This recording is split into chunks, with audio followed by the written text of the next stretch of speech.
So in this video, we're going to talk about a very important subject matter, and that's the topic about why most people actually don't train hard, or they're not training the way that they're supposed to be training. Now, a good telltale sign of this is when someone tells me that they are training longer than 30 minutes, that right there is a sign to me that they're not training the way they're supposed to be training. Now I'll explain to you why. See guys, anyone that has been doing this a long time understands that the key to seeing tremendous progress in your training is intensity. And anybody who's been in this game as long as I have understands that the harder you train, usually the less time it takes, okay? Now, why is that?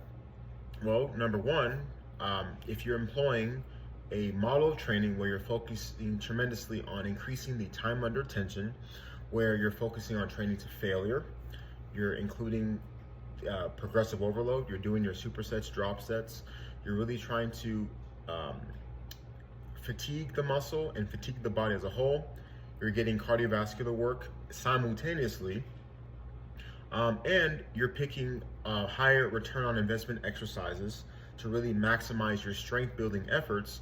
When this is a combination that a lot of people are not able to achieve, or they just simply don't know how to.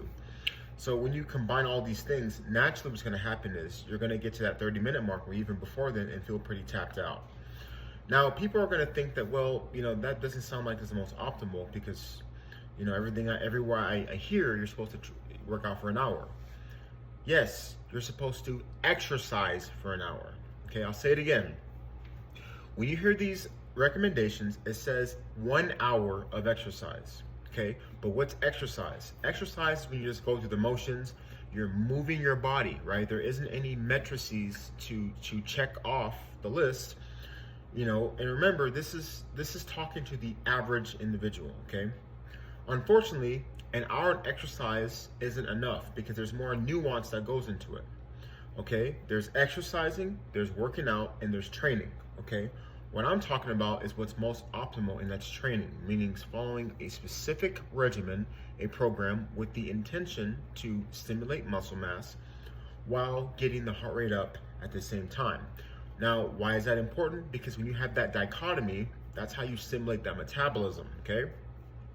And that metabolism gets stimulated because the type of training that I like to propose and I advocate for, the main objective is to build strength, okay? And then from building strength, because we're doing things that stimulate the body in this way, you're going to be